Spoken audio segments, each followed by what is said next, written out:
Hey there, business builders. Welcome to our first episode for 2024. In today's episode, we discuss the profound lessons from one of our holiday reading books, The Top 5 Regrets of the Dying. So as we kick off this new year, let's explore how understanding life's deepest regrets can inspire us to turn these regrets into resolutions. Well, welcome to the Business Builders Podcast. We are your hosts. I am Brenton Gowland. And I'm Ron Tomlin. And it's 2024, Ron. Hard to believe, isn't it? I know, it comes around so quick. Interesting start to 2024. I got COVID for the first time. You got COVID? Oh. Yeah. And for me, it was just like a mild cold. But it did give me the opportunity to read a lot, which is good. That is good. Because I like to start the year with a bit of reading. So what seemed to be a negative turned into a positive. Well, look, if you're listening to us, welcome back. We've got a ripper year ready to go, and we hope, like Ron, you didn't get COVID over the break when you're on your holidays, because that wouldn't be much fun, would it? No, but as I said, you can turn it into a positive. Did a lot of reading. And that's what we're going to talk about today. When we had Samantha Young on the show just before Christmas, we talked about mental health again, and gave a sort of pledge that we were going to do some reading that she suggested, things like Viktor Frankl's book and things like The 5 Regrets of the Dying. Which is the one I read. Yeah, so we're going to talk about what we read over the holidays and the relevance of that to what we were talking about before, which is looking after yourself and having a fulfilled life. Yes, and that episode that we did with Samantha was called Unwrapping Christmas, I think, from memory. I need to go back and look it up. It's been a while. My memory's getting a bit faded on what we did last year already. But we, as you said, we put out that challenge. And I just wonder as well if any of our listeners have read any of those books. So what we're going to talk about a lot more this year is about our LinkedIn group. I think there's about 84 or 5 people in it at the moment. We want to build that up, and that's where we're going to do a lot of our communications, and that's where you'll be able to get in contact with us this year. But if you did read one of those books, we'd be really keen to hear about it. So we'll put a post in the LinkedIn group and ask what books you read over the break. We might be getting off to a late start ourselves, though. It's almost the end of January, but I love taking January off. Oh, it's a good time of the year in Australia. Typically, the weather's pretty good. We haven't had quite that here in South Australia. Well, it's been pretty wet, very wet. It's raining today, and when are we going to get unusual? We've had one hot day all of summer, which was, I think, 2 days ago. So there you go. The hottest day in 3 years, but still. That says something, doesn't it? Yeah. It's like, it's interesting anyway. But anyway, we'll get on to it. So we're going to talk, as you said, about the books. What did you read over the break, Ron? Well, I read a whole bunch of fiction, which is, I like reading fiction because I think it opens up new worlds for you in terms of thinking. But in terms of worky books, I reread Eckhart Tolle's The New Earth, which is a sort of condensation of his work, The Power of Now. And rereading a book, I think, is always a delight, especially when it's a book as good as that. And that's about spirituality without the religious connotations to it, and a view of life from the perspective of understanding that there's more to you than your thoughts. There's beyond the ego, there is a you, and understanding who you are. And the other book I read was The Art of Happiness by the Dalai Lama. Oh, okay. Yeah, so related. And what I was saying to you when we were preparing for this show is that you start to read a lot of these books over the years, and you find out that there's a lot of similarity in them, not in terms of the book themselves, but some of the thoughts that come through these books is that there's some commonalities in terms of themes. So if we use the book that you were talking about, which is The 5 Regrets of the Dying, or Top 5 Regrets of the Dying, as a framework for having that discussion, I can bring in some of the things from the Dalai Lama book, The Art of Happiness, and we can have a good discussion about that. Okay. And I think what's really important is that when we read these things, and you're right, there is commonality, and we found that when we had our discussion pre-show. And I think that's very interesting. It's a bit of a human condition thing, I would imagine. But I think it's very important that we determine, what did we learn from what we read? It's not worth reading a thing and then just putting it on the shelf and saying that's that. What did we learn from what we read, and what are we going to do differently this year as a result? And I think this book by Bronnie Ware that Samantha recommended to us. I know you'd read it before. It's called actually The Top 5 Regrets of the Dying, and it's written by a hospice nurse. And I must admit, it wasn't what I expected. In what way? In the sense that it's really more about the person themselves. It's about Bronnie's life and her ups and downs and her battles with mental health and her lifestyle and how she did things. And she led a transient life. She was a professional house sitter, which I think is really interesting. You get to see lots of different places and so forth, but she ended up working with people for a significant amount of time as they were winding down in their life, that she would be called in to be that hospice nurse, but not in a facility per se, more so in their homes. And then it was about her musings, about her life in relation to her interactions with these people. So very emotive book, a lot of emotions and so forth. And I think that was new for me. I'm used to reading stuff that's very matter of fact, and this was very emotive. But the top 5 regrets, I'll just go through them before we get cracking. So I learned there was a few things that really stuck out to me, and I think the regrets will make it pretty self-evident. And they're from Bronnie's perspective. They're not a scientific measure or anything as far as I understand, but from her experience in working with multiple people who had passed away and through that process of passing away. Yeah. So the top 5 regrets are: 1, I wish I had the courage to live a life true to myself, not the life others expected of me. 1. 2, I wish I hadn't worked so hard. 3, I wish I had the courage to express my feelings. 4, I wish I had stayed in touch with my friends. And 5, I wish that I had let myself be happier. So they're the 5 regrets. And I got a fair bit out of each of them, but in particular, number 1 actually really resonated with me. And the reason it resonated with me is because I, on occasion, have been too concerned with what other people have thought, and it stopped me from doing things because I've listened, even though my instincts and everything about me was saying, no, this will work, this will be really good. And then I've listened to other people and gone, oh yeah, maybe I shouldn't, maybe that's not something I should do. And we've all had that. And sometimes it's a psychological thing, or you think about it too much yourself, even though no one else is thinking about it. I know you've got a story about that. Yeah, and I think that the thing is that there's no harm in listening to other people, and we should listen more to other people. It's whether in listening to other people, our concerns are, what will they think of me? What will they think of, how are they judging me? And the truth of the matter is, what difference does it make? We often talk about admiring people who don't give an F. And why should that be admirable? Because they don't worry about what other people think. That's right. And what really stuck with me about this is the more people that Bronnie spoke about that were approaching death, the less they cared about what other people thought of them. In balance, right? Because there were some people who regretted, like, as we said earlier, one of them was losing touch with their friends. So they often, during that phase, realized that they'd maybe done things that they had to apologize for. That's a different story. But people just didn't care. I'm happy to be like this. I'm happy to say this thing. I'm happy to do this thing. I just don't care anymore. And it's interesting that as we approach the end of our life, if this is true of many people, that they don't really care what other people think. Why do we do it so much through our life? What's ingrained in us? And that ties in beautifully with the Eckhart Tolle concept of ego, because our ego constructs this idea of who we really are, and we don't want that challenged by other people making comments or other people making judgments. So it builds this idea that you have to protect it. Judgments is an interesting word. Oh, and look, we all, whether we like it or not, we all judge other people on a second-by-second basis. It's a natural instinct of ours, because we have to judge whether this person is a risk, whether this person is a threat, whether this activity that they're undertaking is going to harm us or be of benefit to us. So we have to judge, but whether we take that judgment into who we believe that person is another thing altogether. And it's very sad when we allow other people's opinions, even though, well, sometimes they're sharing them, sometimes it's just implicit. It's what we think, right?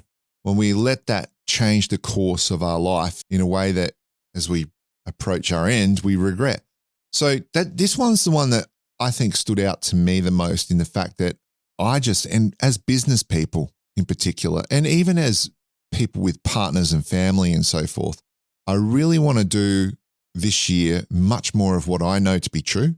And I don't want to be held back in any way. This one really spoke to me. I don't want to be held back by the goals and objectives that I have by allowing the thoughts about other people to influence that. So yeah, this one was key for me. And look, I think most people live with other people, live in society, and so they think people are looking at me, they're judging me, they're making judgments about me, and they are.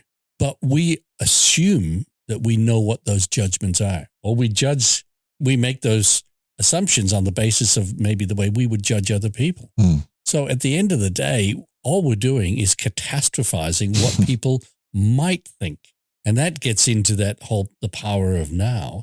People worry about the future, worry about what people are going to think, instead of being in the present moment and doing things. And action is what it's all about.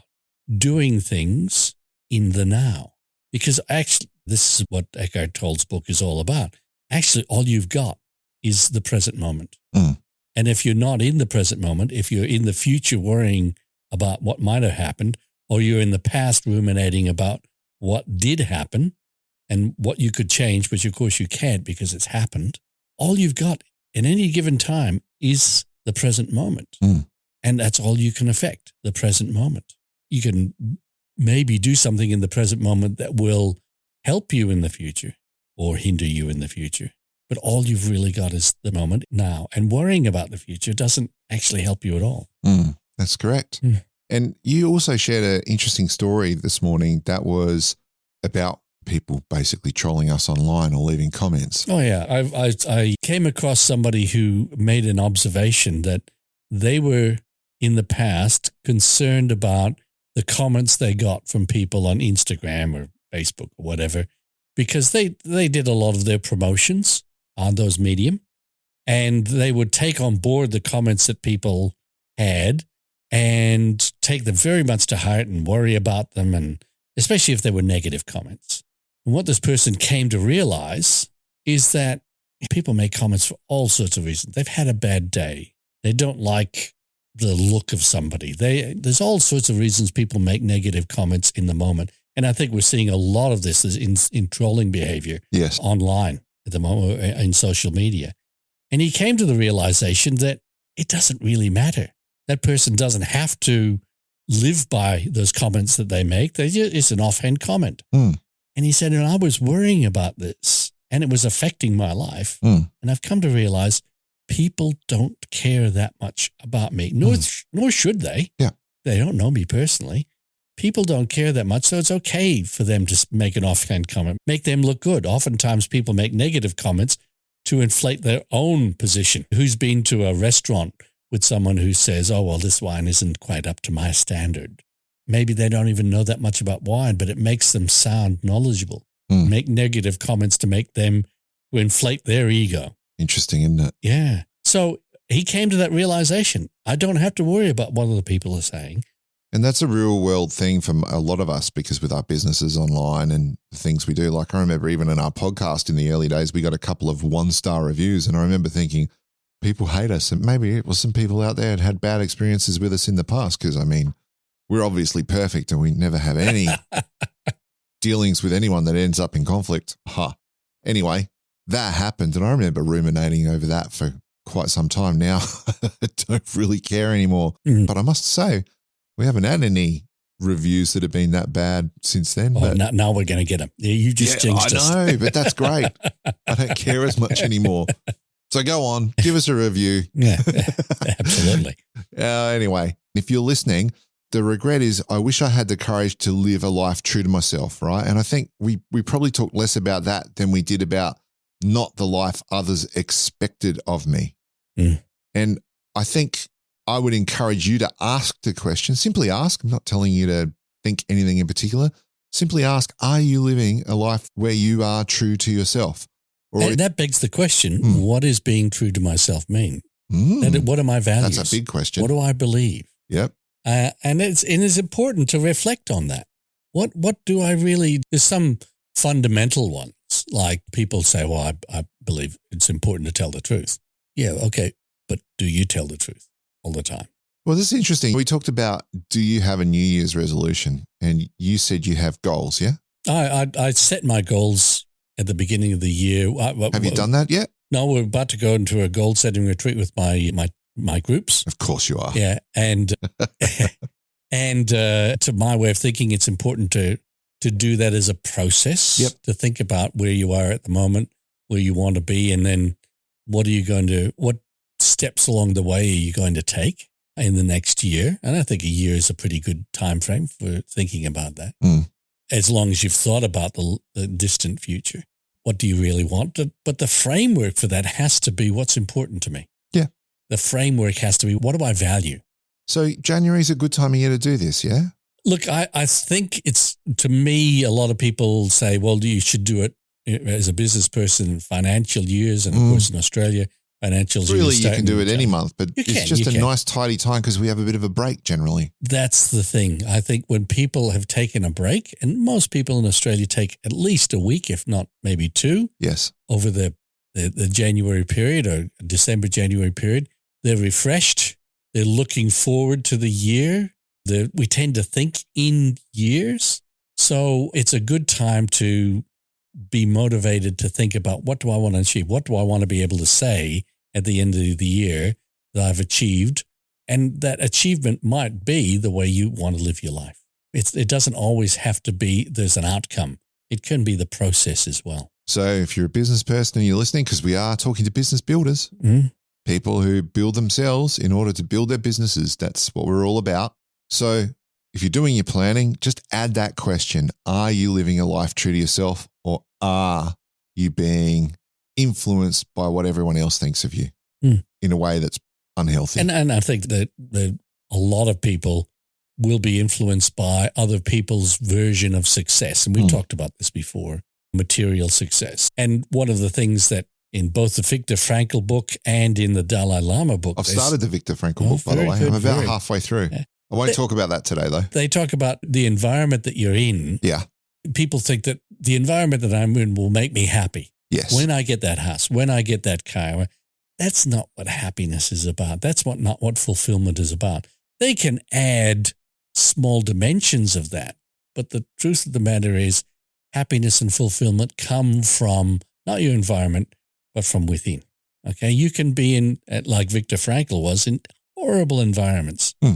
Concentration camps in Second World War Germany. You can be in horrible environments and still see good things that can happen. And again, it's about your perspective on things. If there's people who had the capacity to still see beauty, like in nature and flowers and so on, still see beauty around them, were much more resilient to the horrors that were going on and gave them something to look forward to. And if you take hope away from people, that's when things go very badly wrong. Yeah, it's interesting. The Viktor Frankl book is good. I'm liking it. Man's Search for Meaning. Yes. So I have been reading that. But the thing that occurs to me is that there's some real benefit in suffering. There's some real benefit in listening to people who are about to pass away. And I'm not advocating that we go out and suffer, but we've all got challenges in our life. But I think we can learn a lot from people who do, because the thing that I've been reading in the Viktor Frankl book is he was saying that he was stripped back of everything that he possibly had that was part of his identity. And the only thing he was left with was what was in his head, was his thinking, his thoughts. And that's what actually gave people the strength. They had no other identifier. They were, anything about Second World War and concentration camps, they lived by a number, and the number was tattooed on them and it was on their clothes, and horrible, right? But there was no identity whatsoever. They were reduced to a number. So he was saying that people who had a vivid imagination and who were educated, and meaning that they had a broad ability to think critically, I guess is the interpretation of what he was saying. People like that and they weren't necessarily the physically most strong or impressive people, but it was the people with the mindset that survived. But the things they learnt about themselves, and the things they learnt that they took into life after that was quite amazing. And he came up with a whole, what was it called? Logotherapy. Logotherapy was his version of what often people refer to now as cognitive behavioral therapy. Right. And that was because he was a psychiatrist before he went into Auschwitz. And so obviously he had a particular lens that he would look at the situation through based on his training. And it's interesting because both that and the Art of Happiness talks about your perspective on things, being your mindset, being terribly important to have a supple mindset and be able to change. And supple, I like that word. A supple mind. I love that. That to me was the big takeout from the Art of Happiness. And that comes down to being able to see the good in even terrible situations or frustrating situations. I'll give you an example. Just yesterday, I was working on my BAS, my accounts for my BAS, which I have to give to my accountant so that I can do my BAS statement and all this sort of fun stuff. And I'm thinking, God, I hate doing this. And then, it's not the funnest job in the world, I've got to tell you. But it occurred to me that how lucky are you that you get to do something like this? I mean, I've got my own business. I've got the flexibility of the lifestyle that I want. I'm having to do this small job. It's not fun, but boy, it's good to be able to have all that sits around it. So actually, I don't look forward to it, but it's not something I resent anymore. Interesting. Well, that brings us on to the second regret of the dying. I wish I hadn't worked so hard. Are you working too hard? Well, no, I don't think so. I was just playing with you, having to do your BAS. My goodness. Yeah, I know. Look, put it this way. The one thing in the regrets of the dying, I wish I wouldn't have worked so hard. I don't resent working hard because I like what I do. And so maybe the way to get around working so hard is to find something that you like doing. And that's easy to say. It's not so easy to achieve.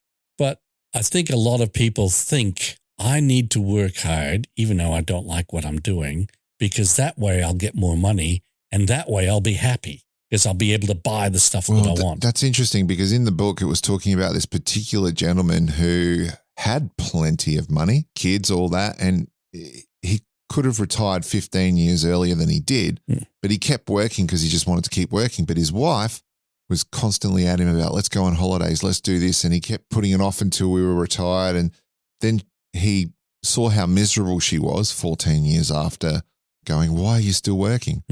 And he agreed to retire in a year and go on holiday. So she started making plans. And then, of course, serendipity set in and she got sick and died before he retired. And then for the rest of his life until he passed, all he did was regret not taking his wife and going on holidays and wondering if she would have lived longer if he had.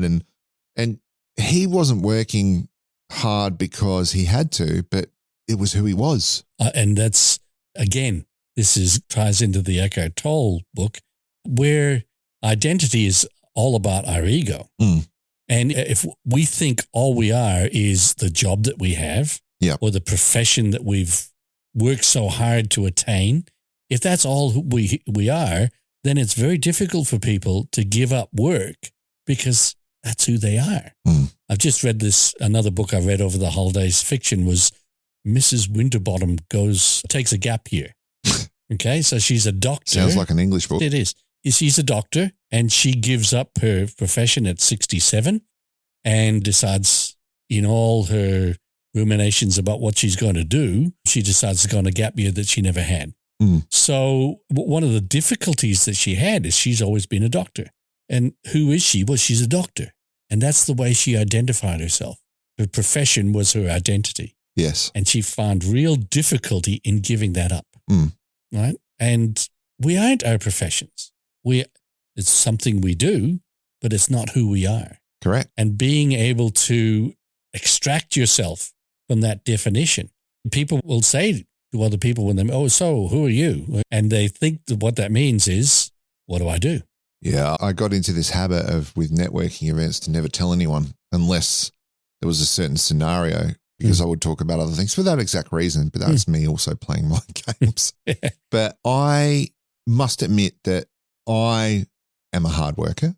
I share with you, I've been a workaholic, and probably for a long time now. If we had a Workaholics Anonymous, I would probably be part of that group. But since I've met my partner, it's made me think differently. And before I had a partner, I had no reason to not work or, focus on the job and so forth. So I think there's another layer to that. And the layer is that sometimes we do it to fill gaps and to get over things. And we work not just because it's our identity, but it stops us from actually thinking about things we might find difficult or having the spare time to do those kind of things. And this ties into the whole thing. If you confront your fears, and one of those fears we have is, I don't understand the big picture. I haven't spent any time thinking about this stuff. So the easiest way to deal with it is to ignore it. And unfortunately, that has a habit of biting you in the bum. Yep. Okay, so those are the first two. The last three are a bit more ethereal, a bit more emotive. Tell me more. They're okay, but they didn't strike me as hard as the other things, probably because I am already doing some of these things. But the third one is, I wish I had the courage to express my feelings. And that was about keeping your mouth shut and never really adding to the conversation just because that's the way you are. You're trying to please everyone else. Well, I think you need to be careful because expressing your opinion is one thing. Expressing your feelings is something else. And so how you feel about a lot of, and I've got to say, sexist, I suppose, but a lot of men find it very difficult to talk about how they feel. One, because... one of the people in the book was a man who was saying his family didn't know that he loved them and all this kind of caper. And of course, Bronnie, she drew it out of him and got him talking to his family in the end part, but he wished he'd been able to do it sooner. So actually it does support your point because he was incapable of really expressing his feelings to his family. And we're not, I think we've been socialized not to do that. Don't burden other people with your feelings and all this sort of stiff upper lip type of, especially in Western culture, rather than being able to, and it's not an easy thing to do. You have to be vulnerable to express your feelings. And you don't want to be vulnerable if you've got ironclad armor that nobody gets in. And so it's difficult to express your feelings with that sort of thinking. And so a lot of people, I suspect when they're dying, wish that they had told people how much they love them. Not what they thought about them, but how they felt about them. But there was also a component of that about just being the wallflower, not sharing your opinion as well. That was part of it. I wished I had been not just a passenger in these things. You know what I mean? I wish I had a voice as well. Be more active. And I think that's a good one. It made me think, am I doing this and so forth? But it was the top two that really spoke to me the most. The other one was really important. Spent a lot of time talking with my partner about this one. I wish I had stayed in touch with my friends because they were talking about it as end of life approaches. You think about those friendships and so forth. Yeah. And look, I think I've talked about it before, the Harvard study by the current director of the study, Robert Waldinger, talks about the thing that makes people the most fulfilled in their life is their relationships. Yeah. And loneliness can kill. Yeah. And so a lot of times we disregard friendships that we've made early in life because I've moved on. But the truth of the matter is oftentimes they're the most fulfilling. Yeah. So if we disregard those things, we are doing ourselves a disservice. Yeah. And I was talking about the fact that because my partner and I are now spending so much time together, I said it was almost like a New Year's thing. I've got to make sure that this year that we're not that couple who just go away and spend time on our own. We got to actually cultivate the friendships that we've got outside of ourselves. Yeah. And I don't know how other people are like that. I've been single for a long time, so I'm just learning. But I think it's really important, as you said, to cultivate those friendships beyond your insular family unit. And cultivate the capacity to interact and relate to people, even when you've met them for the first time. Yeah. Loneliness is about not having the capacity to do that.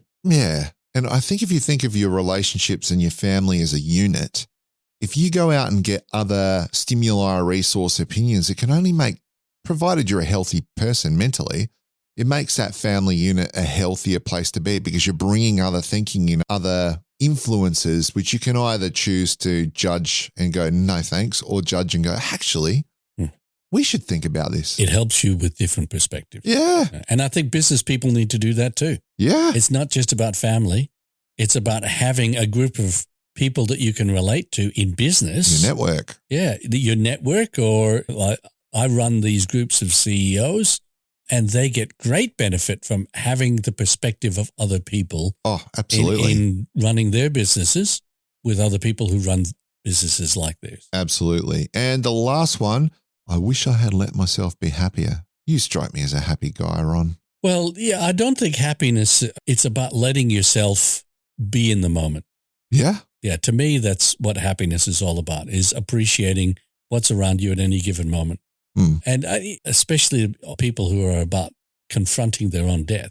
And let's be fair, there's one inevitability that we all share. What's that, tax? No, death. But yeah, taxes especially, it's very poignant at the moment with what's going on. The stage 3 tax cuts that just keep going around in circles. But if you're listening internationally, that's just a thing that our Prime Minister is talking about at the moment. If you've got that perspective, then you suddenly realize all the wasted moments you had where you could have appreciated something and didn't. And I have a personal experience of this. A couple of years ago, I was on a holiday, went with my family to Fiji, and I'd just undertaken a new challenge. And I was right in the middle of that, and then we went away. And I took some of that with me, right? As it turns out, that project never went very far. And all that energy and all that time I spent while I was on that holiday is ruminating about that, reading, or that I wasn't in the present moment. I wasn't enjoying the holiday. Wasted time. Yeah. And the only good thing that came out of that is I've never done that again. I've never not been in the moment. Sometimes you find it difficult, but try and bring yourself into the moment. And happiness is about appreciating the moment. Well, the other thing is it's also about how you see yourself. So if you have a low self-esteem, you need to work on that clearly. Or if you are very hard on yourself, why? What's the point? Oh, and a lot of this is about questioning your thinking. Yep. Questioning the way you see the world, questioning your mindset, and being able to admit, maybe this isn't the best for me. Maybe I need to change. It goes back to that first one, remember, about I wish I had the courage to live a life true to myself. Allowing yourself to be happier. There's a full circle I see here, is if you know inside that you have a compass that says I should do this and you don't do it, you're really blocking yourself from living the way you're meant to be. And then that stops you from being happy. And I think for business people, this is often, I haven't got the time to be happy, or I don't have the right to be happy, or if I'm worrying about being happy, then I'm not concentrating on my business. Be happy in your business. Yep. So let your business be part of your happiness as well, and treat it that way. Make it fun. I think fun is underrated. So we start the year by looking at this book, The Top 5 Regrets of the Dying, and those top 5 regrets again were, I wish I had the courage to live a life true to myself, not the life others expected of me. So go your own way, pave your path. And know what it is too, what's valuable to you. So like you said, goal setting, January, great time for it as we move into Feb. I wish I hadn't worked so hard. I wish I had the courage to express my feelings. I wish I had stayed in touch with my friends, massively important. I wish I'd let myself be happier. So as we go into 2024, we look at those regrets and go, well, what can we do to actually be? What can we do to escape those regrets? Correct. In our lives. Yeah. Use the benefit of the experience that other people have had as a basis for saying, I don't want to be there. So what am I going to do to use that knowledge as a basis for what I do? Okay. So, and it's as relevant to business people as it is to anyone else. So everyone who's listening, we're going to post in the LinkedIn group. Go and look up Business Builders Podcast on LinkedIn. It's a group. Join in. I think it's a closed group, so you just have to say, hey, can I be a part of this? And Ron or I will accept you, and then we'll put you into the group. And in that group, there'll be a bunch of posts about what book have you read, give us your thoughts on the year ahead, all that kind of jazz. And we'd love to hear from you. And Ron, what have we got coming up in the next few months? Well, one of the themes that I'd like to explore, and I think we've talked about this, is communication, because it's absolutely critical for business people, yes, business leaders in particular, to be effective communicators. And I don't think we've explored that enough. But beyond that, it's not a cop-out. I've got a couple of other themes, and you've got a couple of themes that you'd like to explore. but we'd like to hear from people who listen to the podcast about what themes they'd like to see, what things they'd like explored, because you're the people who we're doing this for. What do you want to know? Great. So again, in the LinkedIn group, we'll put up another post, which will be, what do you want to hear from us this year? What kind of things are you wanting us to explore? So as Ron said, we'll be looking at communication. We will also be wrapping up our series on life-work balance. So we've got a few episodes to go in the next 3 weeks, I believe, and then we're on to communication. And I also want us to have a look at mindset a little later in the year as well, because as you were saying, massively important. And I think that ties in with making sure that we've got not just a business that thrives, but a life that helps us to achieve those things. Absolutely. Yep. So thanks for listening, everyone. Welcome to 2024, and we look forward to a great year ahead with you on the Business Builders Podcast. It's goodbye from me. And bye from me.